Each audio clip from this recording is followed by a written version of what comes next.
Benvidos a un dos lugares significativos da nosa vila. Reunímonos hoxe aquí, ao pé do monumento aos defensores das liberdades, que foi inaugurado o 28 de setembro de 1997, obra de Álvaro de la Vega, e que lembra un grupo de veciños de Cee fusilados na Coruña durante a Guerra Civil. É un monumento feito para que non se esquezan os feitos, pero sen rencor nin resentimento. Co sacrificio das súas vidas, estes veciños de Cee e outros tantos como eles nos diferentes povos e vilas de Galicia, crearon a semente que serviu para cimentar a democracia que agora disfrutamos. Polo tanto, este espazo que acolle hoxe a segunda xornada de poesía nas rúas non foi elexido ao azar. As pedras e o metal que nos rodean custodian a memoria de quen sacrificou todo pola xustiza, a tolerancia e o dereito a un futuro en paz. Hoxe, ese tributo histórico fúndese de xeito natural con outra revolución pacífica que cumpre 3 décadas, a dos versos, o compromiso e a identidade da nosa terra. A liberdade non é un concepto abstracto. Conquístase e deféndese día a día a través de accións e de xeito moi especial a través da linguaxe. Un pobo que esquece a súa historia perde o rumbo, pero un pobo que canta a súa historia volve a inmortal. Por iso, celebrar este recital de poesía na rúa, precisamente neste monumento, é un acto de profunda coherencia. A poesía non pertence aos despachos nin aos arquivos pechados, pertence á xente, ao aire libre, ás prazas que nos viron medrar. E iso foi precisamente un dos sinais de identidade dos compoñentes do Batallón Literario da Costa da Morte, desde os seus inicios, demostrando que dende unha esquina do país podíase chegar a ser o centro neurálxico da creación na nosa lingua. Hoxe temos a inmensa honra de contar con 3 voces imprescindibles, que de seguro nos emocionarán como fixeron na xornada de onte Modesto Fraga, Ainhoa Conde e María Canosa. O seu turno para Marinar, Aleixandre, Rafa Vilar e Rosalía Fernández Rial, que de seguro demostrarán que a palabra segue sendo a arma máis poderosa para defender as liberdades, derrubar muros e sandar feridas. E comenzo xa presentándovos a primeira protagonista, que non é outra que Marilar Aleixandre, narradora, poeta, profesora e académica da Real Academia. Formou parte do Batallón Literario da Costa da Morte e do Consello Editorial de Letras de Cal. O territorio da Costa da Morte está moi presente na súa obra literaria, en títulos tan recoñecidos como Lobo nas Illas, 1996, no que a autora nos leva ata as lobeiras, ou na Formiga Cosa, Premio Nacional de Narrativa por As Malas Mulleres, do ano 2022. Marilar Aleixandre é autora dunha prolífica obra que abrangue todos os xéneros literarios.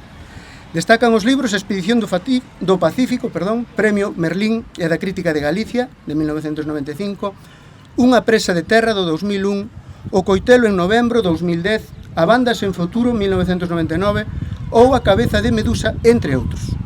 Como poeta publicou os poemarios Catálogo de Belenos, co que acadou o prestixioso Premio Esquío, e Describindo, editado por Apiario en 2016.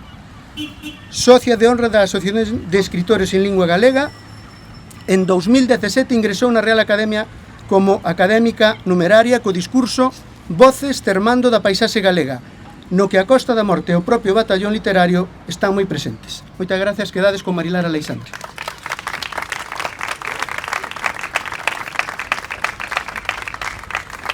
Ben, non pasa nada. Pois boa tarde, escoitase. Moitas grazas a Modesto por organizar todo isto, a Víctor, o técnico de cultura do Concello, que sempre o armadanzas de todo canto ten que ver na cultura, en Cee, e a Margot Lamela, a alcaldesa. E é un placer, pois, participar xunto con Rafa e con Rosalía. Vou ler poemas inéditos de Terra baixo as uñas. É o meu 7º poemario que será publicado en setembro en Dombate, baixo a dirección da maravillosa poeta e traductora neste momento Tamara Andrés. Entón, do canto 1, Saberes insurrectos.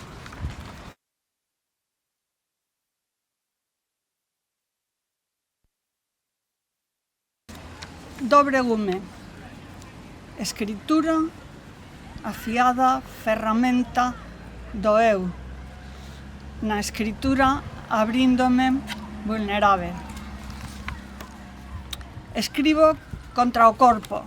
Leva un verso de María Ángeles Pérez López que di: mi cuerpo choca contra los pronombres. Non sei se isto está funcionando. Desde o cárcere do corpo, erguendo cada día unha frágil armazón de palabras. Escribo contra os osos ameazando crevar, contra o sangue en retirada. Ai da sintaxe dislocada, o bater cos músculos amotinados. Vou choendo, con infinitivos flexionados e sinónimos, un balado contra a impotencia de vértebras e rótulas. Adxectivos e adverbios non son aliados logo de décadas riscándoos do texto. Os tendóns arman trampas como arañeiras coas que prender os pronomes, escoan as hormonas e fican no puño das metáforas. Escribo contra o corpo. La ninfa insípida naufragan os tropos. A hemoglobina disputa os pigmentos coa tinta. Os bronquíolos secuestran no seu interior os diminutivos afectivos e o enevelar. Escribo contra a morte. Prisioneira no cárcere do corpo, invoco as palabras insurrectas. Esquírolas de memoria.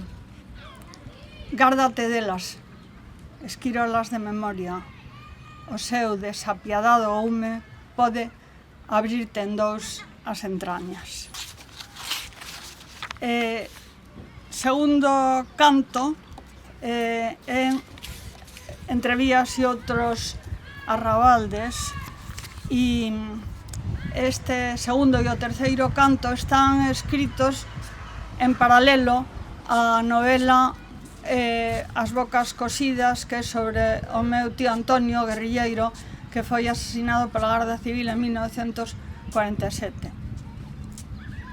Unha estela atravesada na garganta da historia. Demolición. Entrevías 1975. As excavadoras derrubando as chabolas. Erupción de lava o entullo preservando selada, así a crías de abella na cela, o celacanto en formol.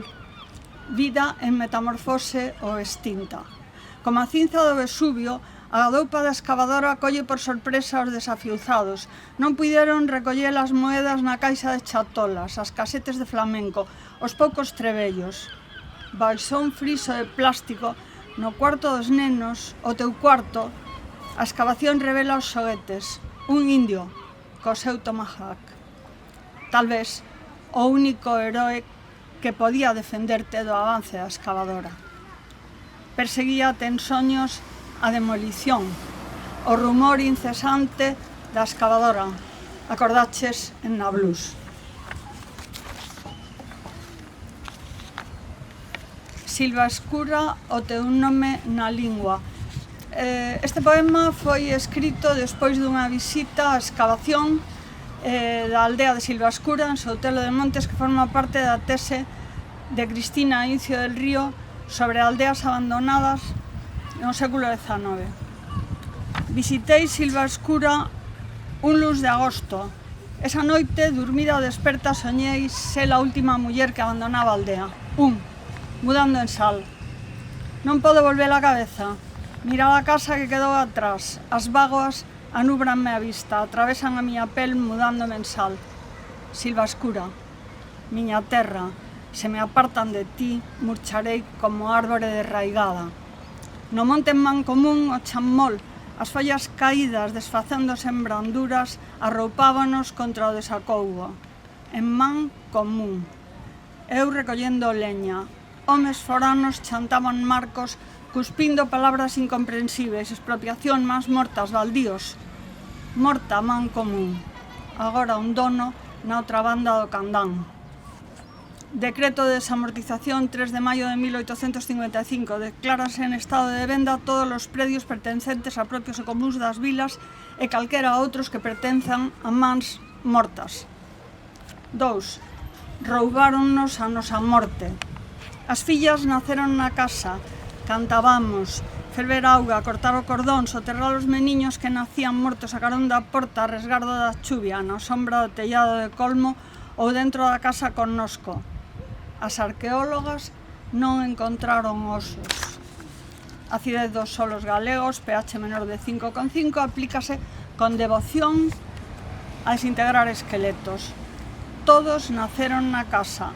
Malia non apareceu os pequeniños osos. Cantábamos. Os avós morreron na casa. A morte era a nosa morte. Todos morreron na casa, connosco. Roubáronnos a nosa morte. Sen leña para prender a lareira fica inútil o pote de 3 pés. Non hai outra calor que a dos nosos corpos arreconchegados como verme no bugallo. Dinlle baldío herbal, ai da vaca. Se en terra non hai sementeira, centeo, tellado de colmo, fican as pesas, inútiles para termar da nosa vida. Esvaerase o fume que asinaba a vida da casa. O que mandou cortar as árbores nunca pisou silva escura, ni uliu o musgo. Ten o monte, nos temos a nosa miseria. Que me dera ser o verme do bugallo. 3. A corredoira entre valados. Silva escura. O único que posúo é o teu nome. A corredoira entre os valados turra por min. Corta o cordón afastándome de ti. Onde iremos, meus fillos? Talvez caseteiros, traballando terras doutros. As corredoiras son a miña casa. Nos valados un mantelo bordado de fieitas e musgos. Invoco as silvas para que prendan os meus pés. Levarei as rabuñadelas, derradeira lembranza. Soñei ser a última muller que abandonaba a aldea. No meu soño as corredoiras confundíanse co hartos mosaicos de Santa Apolinaria en clase, co tapiz de la creación, coa dama do unicornio. Silva escura, acordei co teu nome na lingua e sal nos ollos. E do terceiro canto o vestixio inequívoco, que é dun verso de Paul Celan. As uñas escriben a última palabra. Na contenda entre o destino e as uñas negras do Solimán, ácido nítrico, tinta, as uñas escriben a última palabra. Antonio guerrilleiro, comunista. As uñas negras riscaron, señorito, fincas oliverais. En fileira seguían negocios ruinosos. Limóns, palabra prohibida. As manchas indelebles na pel dos dedos, dura, como a dos lagartos que corrían polas tapias da nenés, borraron infancia, familia, xenealoxía. Non había memoria de antepasados traballando coas mans. No teu destino non estaba escrito manchar as mans, as uñas do negro que non se pode tirar. Ninguén ensinara a tua nai saberes de baixa condición, rañar con area a feluse das potas, remendar a roupa. Por baixo, teimosamente, as uñas escribían en ti, nos irmáns, fouces, martelos, a furia dos desposuídos. Antífona para dúas voces. Son dúas voces de dous campos de concentración non de Alemanha, de España, o campo de Albatera, onde estuvo o meu tío, en Alacante, e o campo de Jadraque. Paul Celan, chegado ao recinto do vestixio inequívoco, erva, separadamente escrita. Albatera, a data é 7 de abril de 1939. Jadraque, a data é algún día de marzo de 1939.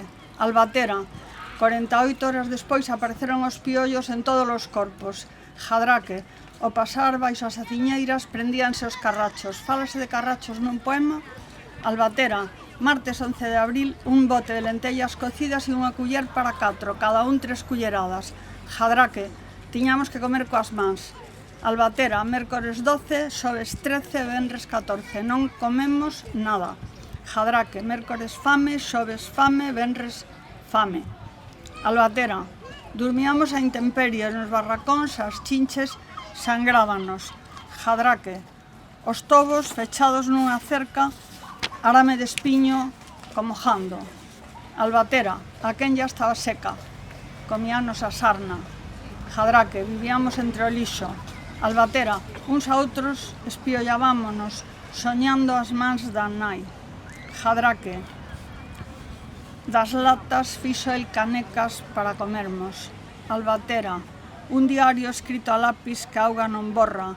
Jadraque. O tinteiro cun dedo de tinta tan cobizado. Albatera. Vou desenguedellando a resistencia da desesperanza. Jadraque. No arame enrodelado devando un fío de dignidade na maraña da humillación. Albatera. Inscrita en cada folla de erva a desmemoria. Jadraque. A bota na terra selando a lingua das testemunhas. Albatera. Algún día alguén lerá a crónica escrita oso a oso nas foxas comuns. Jadraque. Latexando baixo as carrascas, a historia agarda ser contada. Versículo. Pecho o puño, debruzada, bico a terra cos bicos da miña boca. E para rematar,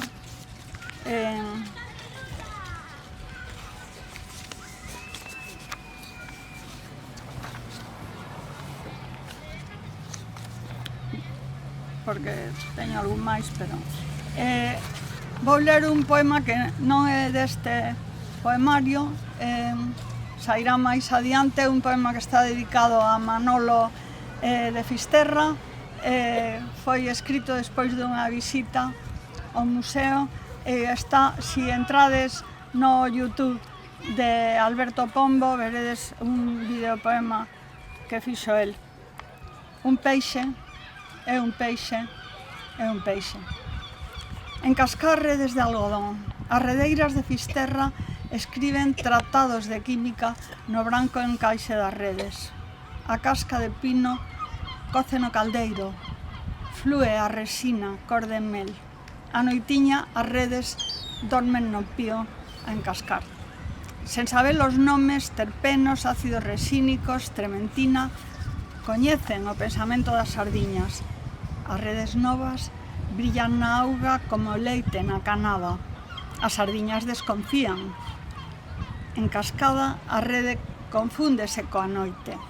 Invisível, a hora a que as sardiñas soben sen gardarse do trasmario. A sardiña é azul, verde, prateada. A fin, un peixe é un peixe é un peixe. E ti, Manuel, mariñeiro, linguironista, o que saben as túas mans cortadas por os linquiróns, o que aprenderon os teus pulmóns, as túas vértebras, está por escribir. Cando guinda asomar o escandallo de pedra cunha bicada de sebo, así trazaron as cartas náuticas do bufadoiro a punta da alba, da carraca sestosa, mas nas súas cartas as curvas de nivel, as profundidades, os baixíos, non dan conta dos limpos onde pescar rapantes, da pequena faneca entre as rochas.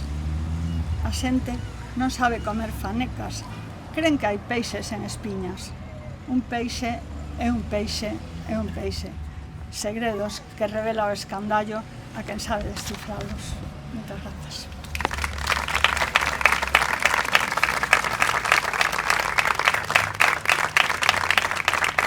E paso a presentar agora a Rafa Vilar, C. 1968, poeta, filólogo, narrador, foi un dos fundadores e a verdadeira alma mater, podemos dicir, do Batallón Literario da Costa da Morte e do Consello Editorial de Letras de Cal. Considerado un dos grandes referentes da poesía galega dos 90, Rafa Vilar é autor dunha importante obra versificadora, entre a que destacan os seus poemarios O de Valo do Mar, 1994, A Sotavento dunha singradura, 1995, Casa ou Sombra, 1997, O Tributo da Tarde, 1997, Días de Xerezade, 2000, Memoria de Ahab, 2007, Migracións, 2008 ou Os Lugares da Memoria, 2023. No xénero da literatura infanto-juvenil publicou os libros Acuarelas, 2009, Patente de Corso, 2012, e o libro electrónico Animalario Estrafalario, 2013. Está en posesión de numerosos premios literarios, entre os que compre salientar o Avelina Valladares, Concello de Carral, Cómaros Verdes, Eusebio Lorenzo Baleirón, Cidade de Ourense, Arume e a Fundación, entre outros. Quedades con Rafa Vilar.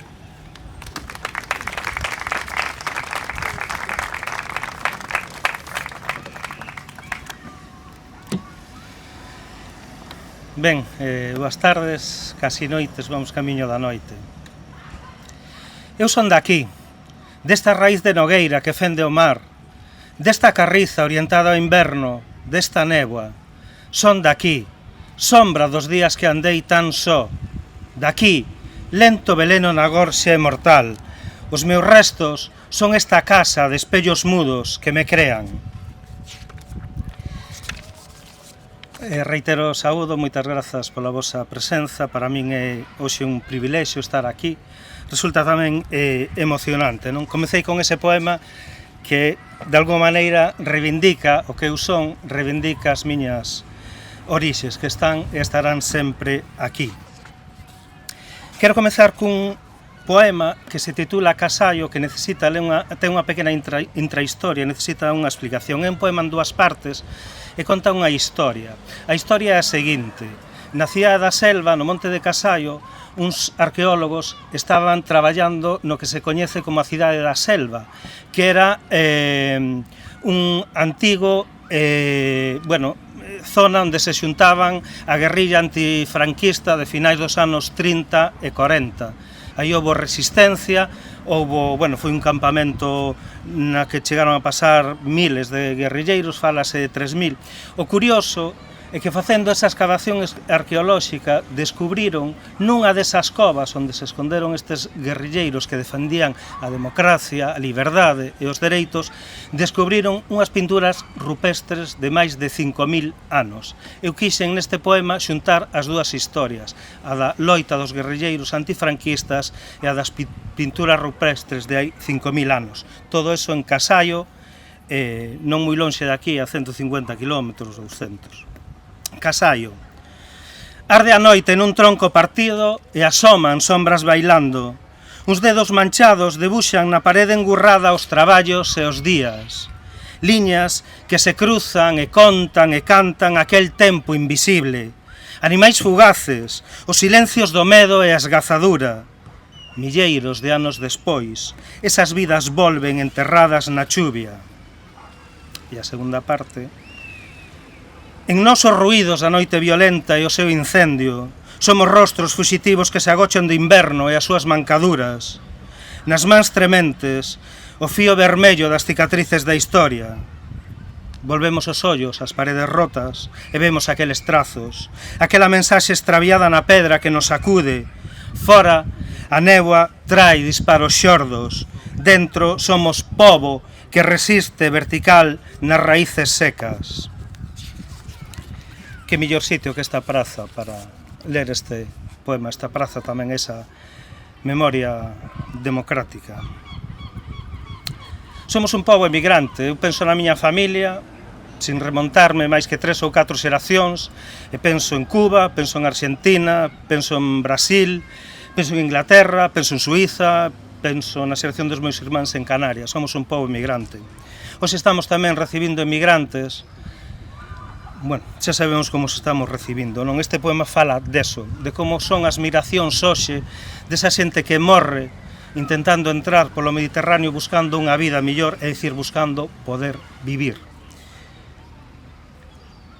É un poema en 4 partes, só vou a ler a parte cuarta, que se titula Os días migrantes.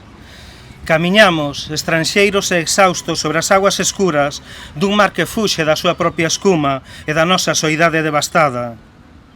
Os nosos corpos abatidos naufragan nas horas imperfectas dos días que pasan, e das nosas bocas sedentas saen apenas cada un dos nosos nomes pronunciados a intemperie. Da nosa fatiga extrema tentamos extraer cada horizonte azul, das nosas feridas quentes, unha oración nocturna a un Deus perdido na distancia. Cos ollos secos e o ventre frío, somos restos adheridos aos cantís furiosos das estacións que se suceden, alleas a nosa súplica imposible e a morte que nos vive detrás.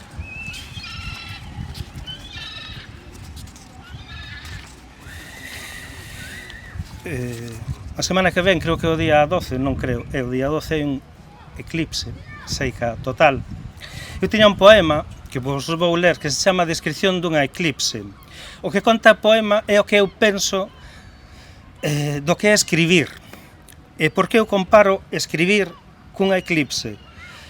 Pois por toda esa beleza que agocha escribir, todo ese esforzo, toda esa admiración que temos, esa contemplación de ver un eclipse, de alguna maneira para min escribir ou ler o que outros e outras escriben, e hoxe estamos moi ben acompañados e acompañadas aquí, pois descripción dunha eclipse. O eco lonxe, os privilexios da linguaxe, as palabras nocturnas, todo o que me dis o oído.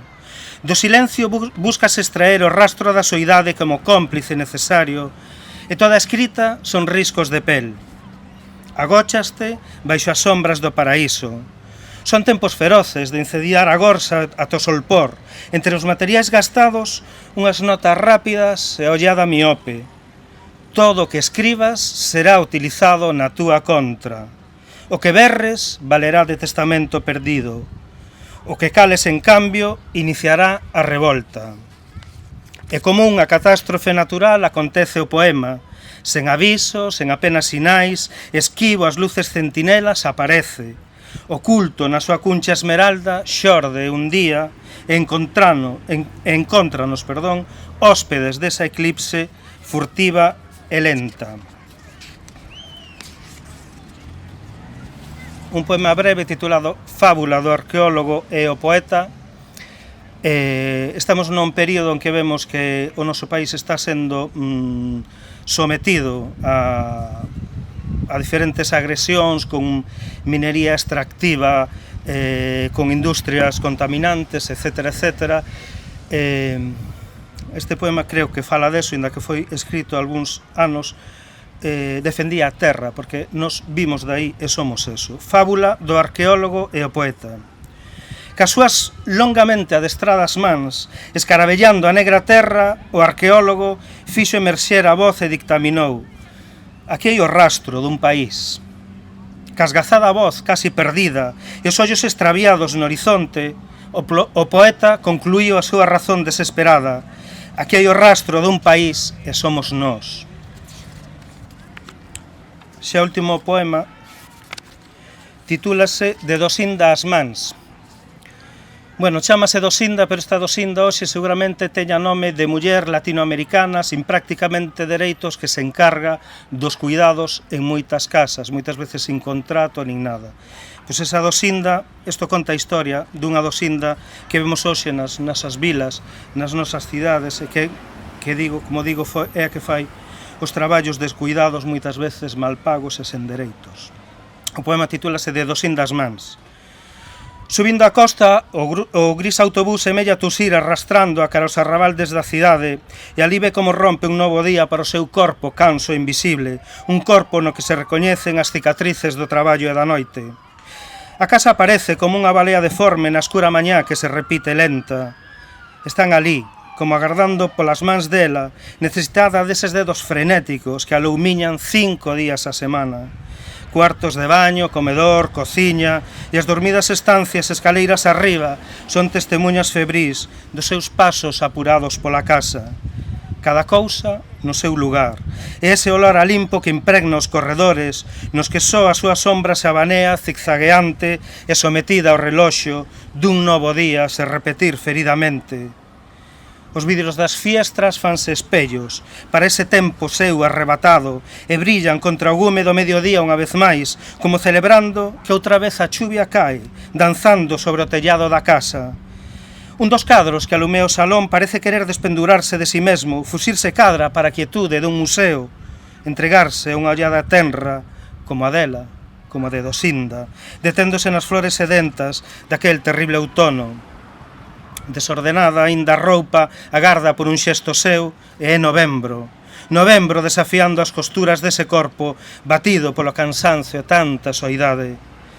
No autobús de volta, os seus ollos dormidos detéñense ausentes na derradeira das paraxes, sábrios, incendiando unha fatiga azul. E só mira pras mans, baleiras, trementes, feridas. Vin fillos e homes e xardíns nas miñas mans. Moitas gracias.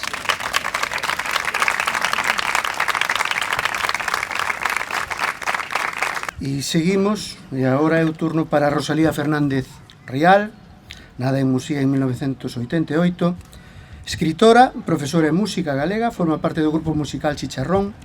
Como poeta deuse a coñecer co libro En clave de sol, poemario musical, publicado pola Asociación Cultural Lumieira no ano 2009. É autora, ademais de 20 en escena, do ano 2012, Ningún amante sabe conducir, 2014, Contracción, 2016, Sacar a bailar, Poesía reunida, 2016, Árbores no deserto, 2020, Desnortada, 2021, e De centeo e dormideiras, de centeno e a dormideras, edición bilingüe do ano 2024. No eido narrativo publicou os volumes Aulas sen paredes, 2016, Mover ficha, proposta didáctica para as aulas de linguas e literatura, 2024, e o libro de relatos Bonus Track, 2018. Tamén é autora da peza de teatro Fora de campo. Recibiu os premios Arritmar, Vidal Bolaño de Teatro e o premio a mellor iniciativa bibliográfica da Gala do Libro Galego por Aulas sen paredes. Así que quedades xa para poñer o peche a esta segunda xornada de Poesía na Rúa con Rosalía Fernández Rial.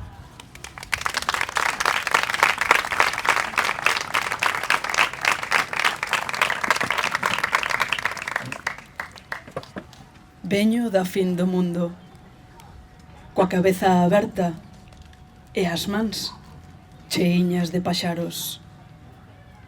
Veño nas coitelas do solpor, onde o voo dos mascatos e os corvos anunciadores do trebón tecen a noite. E na morte souben que mar non era daugas, senón da rosa nosa das tristezas. Este poema é de Paco Souto, meu amigo Paco Souto, tan querido. Quería empezar con el porque todas as nenas que medramos na Costa da Morte nos anos 90 poderíamos afirmar como un himno que vimos da fin do mundo, non? Con todo o que eso implica de bo e de malo. Penso que o batallón literario da Costa da Morte, de algún xeito, contribuiu a que ese veño da fin do mundo puidéramos dicir con orgullo, a converter de algún xeito tamén este territorio nun territorio literario, e a poñer tamén en primeiro plano esa pantalla da literatura xunto co territorio literario real, non? Entón, para min é un placer estar aquí hoxe con eses homenaxeando de algún xeito, tendo en memoria deses feros corvos como Paco Souto, como Modesto Fraga, como Rafa Vilar, como Mariela Alexandre, que é un placer estar hoxe aquí con eles. Por tanto, agradezo ao Concello de Cee e ao batallón este exercicio tamén de memoria, non? Creo que se algo houbo en común en todo o que dixeron estas plumas admiradas de Rafa e de Marilar foi a memoria. Creo que tamén estamos, como dicía antes Rafa, no lugar máis simbólico para honrar a memoria. E a memoria, de algún xeito, é como un filme, non? Un filme que se vai proxectando tras as nosas pálpebras, no interior de nós. A cámara lenta, co pestanexo hipnótico dos carruseis que balbucen fotogramas rugosos, proxéctase a poesía do teu xesto no meu maxín. Gravo as apalpadas cada metáfora dos signos que insinúas neste filme de pupilas cómplices e escorzos a contraluz. Cando o acelerador da realidade veña a esnafrar o seu ritmo demencial contra a pantalla dos nosos versos, non me espertes. Seguirei os teus silencios desde o cuarto escuro que me arrola tras as pálpebras. Este libro, Desnortada, foi escrito en Muxía. A primeira fixen como unha pequena investigación dos ventos de Muxía, porque en Muxía temos esta característica de que nos dan todos os ventos. Aquí ainda tedes algún abrigo, pero ali non hai tregua, se nos cortan o istmo imos polo mar abaixo, dan absolutamente todos os ventos, non? Estou mirando aquí o amigo Manolo, que ben sabe de ventos de Fisterra, estará de acordo comigo que en Muxía non temos salvación, da igual que deu o vendaval que o Nordés, que nos dá todo, non? Antes de escribir este libro, fixen varias chamadas, unha delas foi a un mariñeiro de Muxía moi querido e admirado, dixenlle, claro, na chamada non sabía moi ben que decir, entón dixenlle, hola, boas, e dixenme, por que me chamas? E dixenlle, bueno, chámote porque sabes moito do mar, e dixenme, do mar nunca se sabe nada. Iso pareceume filosofía pura, non? Este libro pechase co vento que ven da ría da Ponte, desde Muxía, que é o vento do Brán, e titúlase Nordés.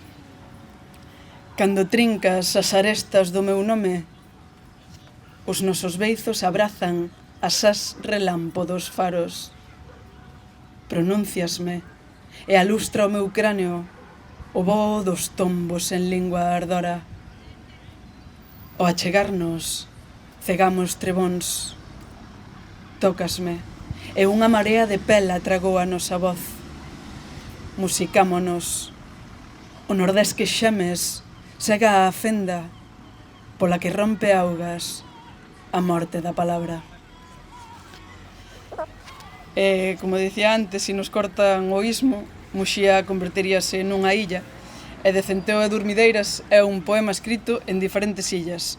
Unha delas, por certo, as Illas Lobeiras, igual que Marilar lle dedicou uns versos que están aquí mirándonos. O noroeste da illa, no extremo esquerdo do teu peito, abre a súa boca á vide. Sísmica, latexas a cólera do froito que che arde na madeira, e un aroma a sangue ramifica desbandadas de animais fuxindo do incendio, éxodo infernal. A contracorrente, entre desexos de chama fugaz, estendo a pel na terra. Sego fouces feridas e bebo, con cada parte do corpo, a sede que silente estouras en min.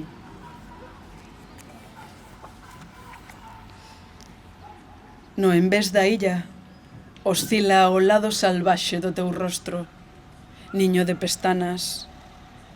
Moves as as dos beizos e as oliveiras acenden o corredor polo que xamen os cabalos. Fogo na túa gorxa fugaz. O cantar, sobes a marea. Todas as praias bailan sobre os teus pómulos. Mírote e agretas a cicatriz onde o crepúsculo arde. Sen cabo, asómome ao abismo para que atardeza en min o teu voo feroz. E xa para rematar, quería ler un poema de Árbores no deserto. Árbores no deserto é un libro que, volvendo á memoria, a importancia da memoria, que é o máis importante que temos como seres humanos nesta era de ías, de apocalipses, de climáticas, Árbores no deserto dialoga con 11 mulleres. Un dos poemas titúlase A reflexión, non só, digamos, no dobre sentido, non? Da reflexión, da importancia da reflexión, pero tamén na importancia dos reflexos, e non dos reflexos narcisistas, sino o contrario, de vernos nos ollos das outras. E di, detrás do espello, todas éramos a mesma muller. Nua, interrogativa, reclamándolle respostas á realidade. Ninguén vai chamar por nós? Ninguén. Silencio. Porque sodes a mesma muller sen rostro, sen nome. E se nos creamos que cada unha se debuxe da forma que queira?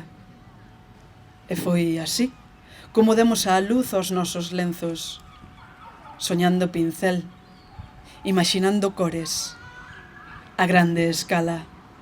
Foi así como comezamos a parirnos, ata nacer entre os marcos ceibes da fantasía feminina. Así, hoxe vexo nos seus ollos que o teu retrato son eu. Moitas gracias.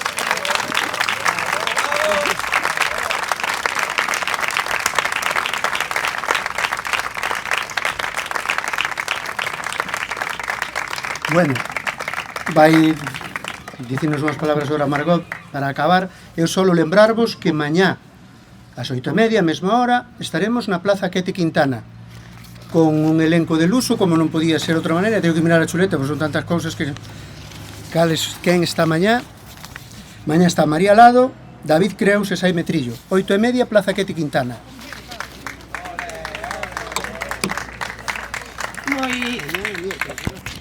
Moi boa tarde e noite a todos e a todas. Somos do fin do mundo, e no fin do mundo naceu o Batallón Literario da Costa da Morte. E no fin do mundo seguides emocionando. Escoitarvos... Molesto moito. Escoitarvos... Sí, vamos, perdón. Escoitarvos é volvernos a poñer a pel de galiña. Somos do fin do mundo e vivimos no mellor lugar do mundo. Moitísimas gracias, Marilar, moitísimas gracias, Rafa, moitísimas gracias, Rosalía. A verdade é un placer, un orgullo escoitarvos incluso nesta praza, na Praza das Liberdades. Moitísimas gracias, onte facía referencia a que cumplíase un soño que dende fai tempo o quería levar a cabo e que dio o paso neste ano con 30 aniversario. Pero para poder cumprir os soños son necesarios determinadas persoas. E quero agradecer hoxe públicamente a Víctor Castiñeira, porque dende 7 anos que levo como alcaldesa, todas as aventuras nas que me poño e o complico, está aí, ao meu carón para sair adiante. Moitísimas gracias ao Batallón Literario, moitísimas gracias, sin dúbida, a Modesto por escoitar aquela reivindicación, por facerme caso e por chegar ata aquí, ata hoxe, non?